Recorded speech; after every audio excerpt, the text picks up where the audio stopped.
thank you. 10-4.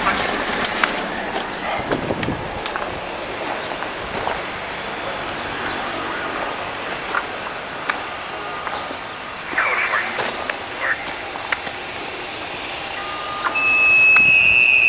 Hey, good morning. It's a nice car. Oh yeah, well, you know, in 2025, women can drive nice cars, you know. And this is your car? Yes, officer, it is. What are you doing in this neighborhood?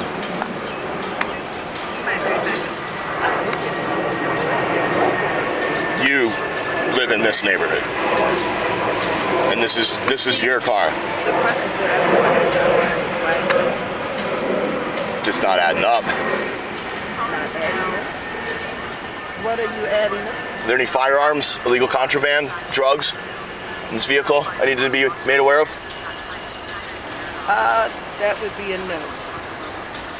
Well, you hesitated. Because... You sure about that? Yeah, I'm very sure. From the very first words, the officer makes it clear. He doesn't believe a black woman belongs behind the wheel of a luxury vehicle in that neighborhood.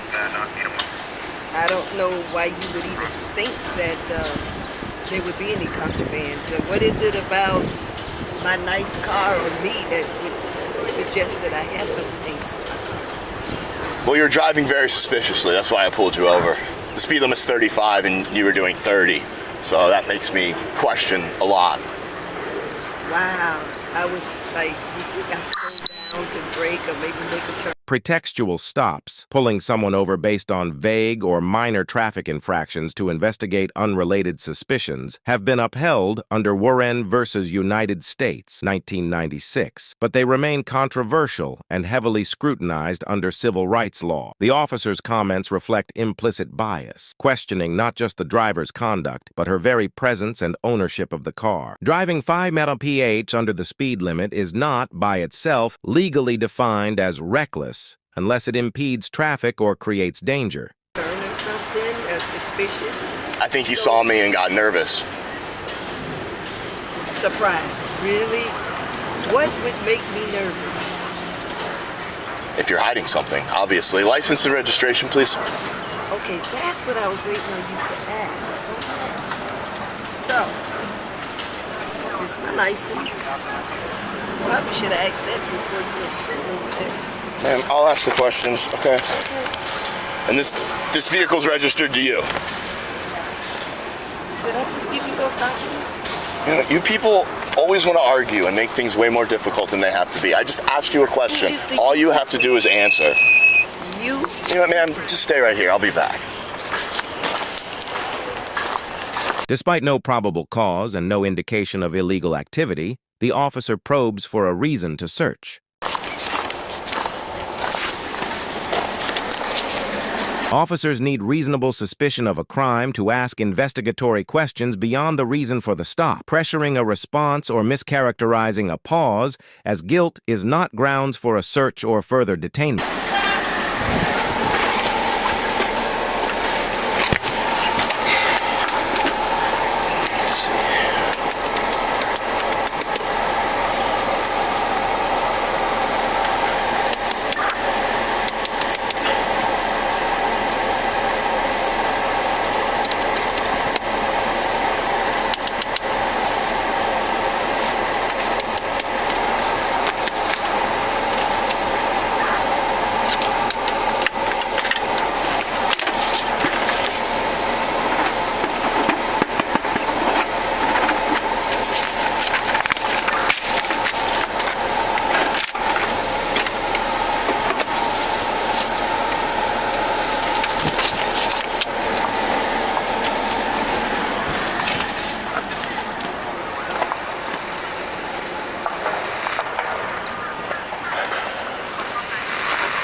Ma'am, here's your registration, your license. And there's your citation. A citation for? I just told you. So so you gave me Reckless driving, endangering those around you. You're going too slow. 5 miles less than the... The officer returns with a citation for reckless driving, claiming going under the speed limit was dangerous. Then he suddenly claims the judge has a broken tail light, which she points out he broke himself. Okay. And I endangered people? Okay, but too slow. Okay, and you know, power doesn't come in a uniform. It really comes from what you know. That's an interesting statement, ma'am. And what I do know is I have not searched this entire vehicle.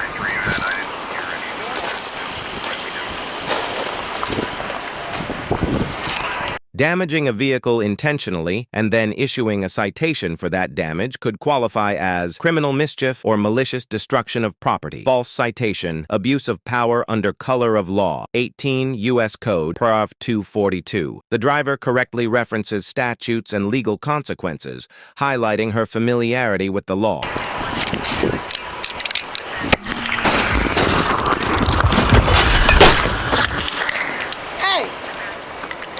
You have a broken taillight, ma'am. That's another citation. I got one now. What are you doing? It's illegal to be driving around with a broken taillight. Yeah, after you broke it. I did not break it. I'm trying to keep the You street safe. actually... Are you kidding me?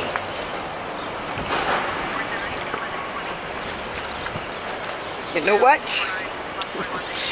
Intentional damage, intentional property damage is a misdemeanor. You want me to read you the statute? Why are you dressed like that? Why are you wearing a robe? Surprise, judge.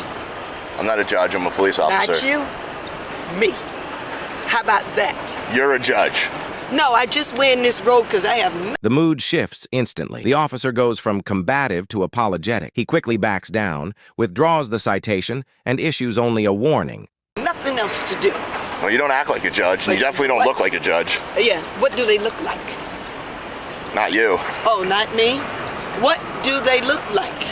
I don't look like a judge? Well, guess what? I am one, and I'm on my way to work now. But you know what? I've sentenced more men with better discipline than you. You'll be standing when I walk in court. Surprise. Ma'am, why didn't you just lead with telling me that you were a judge? All you had to do was tell me you were a judge. I didn't have to tell you nothing. You treat every citizen with respect. I do. I'm just doing my job. What difference would it make if I was a judge? What difference?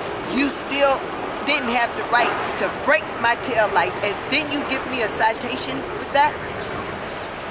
I'll see you in court. 1019.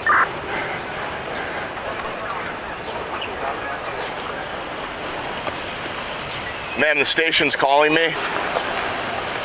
Just get home safely. We'll just settle this with the warning, okay? You need to get your taillight fixed. It's not safe to be driving like that, and please just drive the speed limit.